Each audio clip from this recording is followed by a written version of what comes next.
Hey folks, so today I'm going to show you how I make these little chip clips, or you could even say laundry clips, clothesline clips, whatever. Um, I'm not a pro. These are the first two that I've made, but I looked around and I couldn't find a lot of instructional or how-to or even like thoughts on it. I don't know what the deal is, but that's how they work right there. You just clip your bag of chips, clip your coffee, you're good to go. These are the first two I made. If you want to watch those videos, I intentionally recorded myself making the first two ever. And this was the first one that turned out, and this was the second one that turned out, and I liked them both. I think they turned out fine. First thing you're going to do is take your piece of wood. I have a piece of cherry, maple branch here, and what you're going to do is you're going to take your saw, cut a slot down the center, and then you're going to take your drill a hole right at the top of the slot. And that's to prevent that from creating a crack, just in case you ever do have tension. You're clipping something big and it pulls it apart. Another thing I thought of doing just a few minutes ago when I recorded my second video is you could cut the slot and use some sort of a file to make that hole, and that might make it even smoother. You can see that how it's all sort of wispy grain in there from the electric drill. But just a couple thoughts right off the bat. So once again, I'm not a pro, and if you are and you're watching this video, sorry if I say something wrong, comment. Tell me what how to make it better. So anyway, these are the couple simple designs. I haven't really gotten to the decorative part yet. I've only gotten to the functional part, and a couple just key things that I want to say right from the beginning that I've already learned is you definitely want your slot here to be, I'd say, at least 1.5 inches to 2 inches for the slot, and I'd say for the diameter of your stick, I'd say you'd probably want between 1/2 inch and 1 inch. That's what I've decided on, between 1/2 inch and 1 inch. So that's like a pretty typical walking stick kind of thickness, maybe a little less thick. But anyway, that's what we're going with. And then once you've got your slot and your hole drilled, I'm going to use a Mora knife. In my first one, I used a pocket knife, and I wouldn't say it's too difficult with a pocket knife, but the thing with a pocket knife like this is you don't have a lot of skinny, thin part of the blade to work with. A Mora knife has like so much agility because you're going to be working in a slot, so you want to be able to tilt that blade and get a lot of bite. So I'm going to just kind of, I didn't write down these steps, so I'm going to tell you what I'm thinking while I'm making these steps. So first I'm going to say just remove the bark.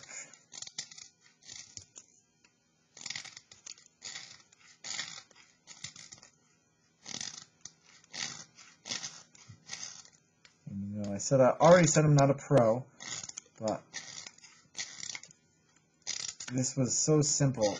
I'm thinking you can't really mess it up. I've seen other ways of making these that I just plain didn't like.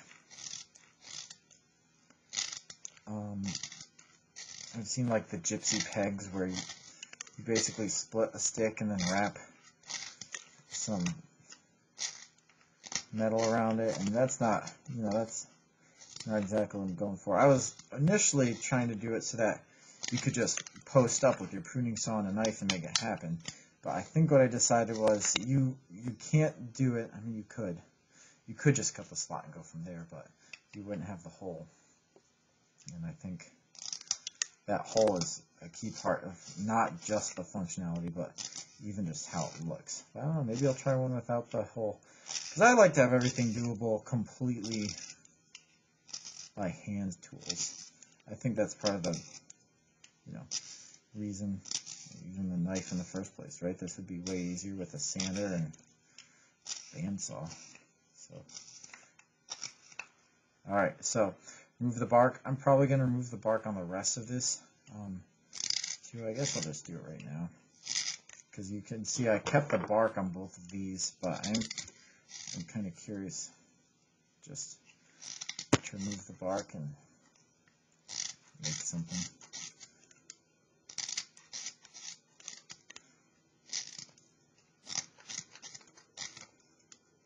This is also really dry, and I haven't decided if that's good or bad yet. It's difficult to carve because it's dry, but also when it's done, it's like, it's done. None of that green wood wait for it to dry for finishing cuts business. Not that anyone wants their bag clip to be that fancy, I guess. If you're burnishing and all that jazz, oiling your bag clip, I don't know, I guess you could do that. This one is also not a great stick, I'll say that. There are knots. There are knots in here.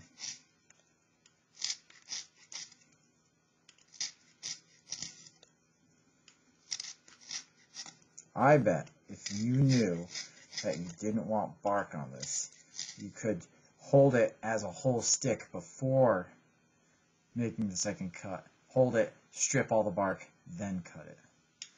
Just thinking for, you know, easier to hold. This whole holds a tiny piece of wood thing that I'm doing right now is a pain. But that's how I do a lot of stuff. So I'm always trying to figure out what you can do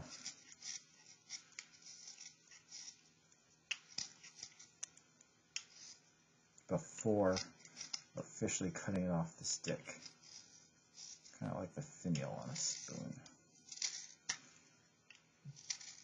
Except for you leave the finial on, I guess.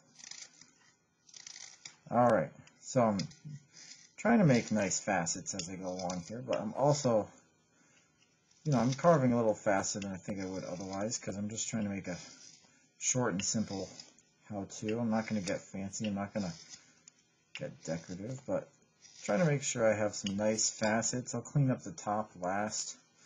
Alright, so now I've got this stick with a slot. What am I going to do? Well, your knife can just barely fit through there, if your knife's like mine. So I'm just going to widen it out just a little bit. You want the bottom to be wider anyway. This one has a knot. This is going to be next level. I don't know. Also cut the hole. So cutting the slot diagonal probably not going to work in my favor, because now I'm carving against the grain. I don't know, maybe it will work in my favor. The nice thing is it's already a chip clip, bag clip made out of a stick. So this is a cut. Just pushing down into the mat, or if you have a log, or if you just had like a board sitting on your lap, I'd recommend being careful no matter what you do. But kind of like this pressing, slicing cut. One of the real advantages to using Remora, you can do stuff with that. And you want the bottom of this clip to be wide, because you don't want this clip, every time you use it, you don't want to be feeling like you're threading a needle trying to fit this clip over a bag, bundle it bag. You want it to be easy, right? You want it to be functional. So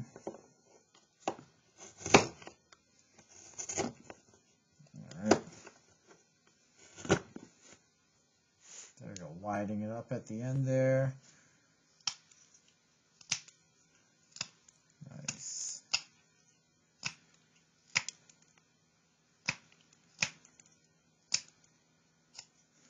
Flatten the bottom.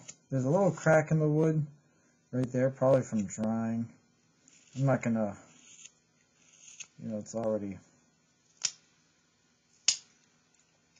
a pretty simple thing. I'm not gonna sell this, so for me, it's not gonna make a difference. I don't think it structurally makes a difference. Alright, so put some nice facets on the end. I feel like something like this, make it look hand carved, you know? And if you don't want it to look hand carved, then don't hand carve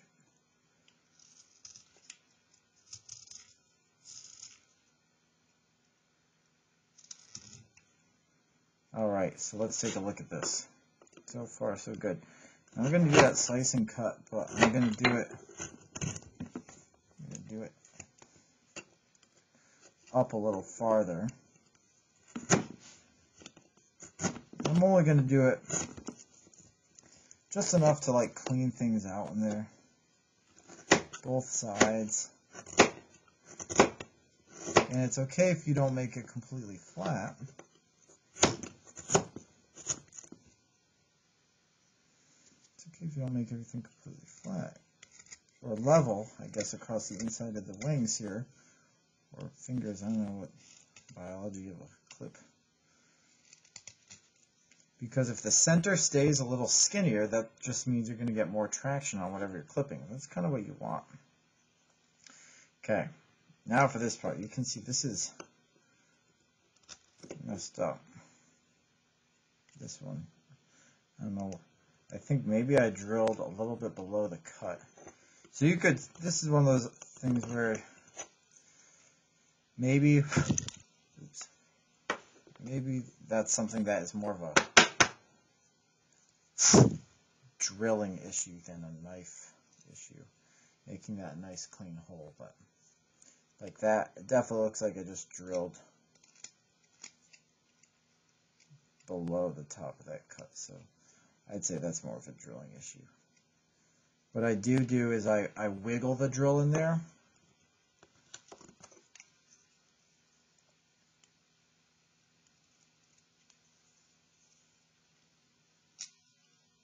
Try to remove any fuzzy bits that are too easy to be seen. Alright, so that's flat, it's faceted. Don't want anything that's too pokey.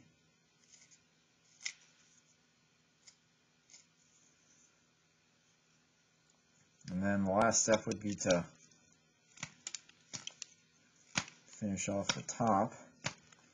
And I'm going to make this one nice and simple because it's already like a straightforward shaved stick look. So I just want to keep like that shaved stick look. I don't want to round it too much. I just want that like lots of facets, look like someone picked up a stick, whittled off the skin, bark. You know, words are hard when you're doing something. Alright. More facets. Make sure that that knot isn't too grody or nasty. Knots on both sides. I'm the lottery with this one. Alright, and I'm liking the, I wouldn't make all of them the same way, but I'm thinking bark, with all the bark removed, there's a lot of opportunity to wood burn or corals or you name it.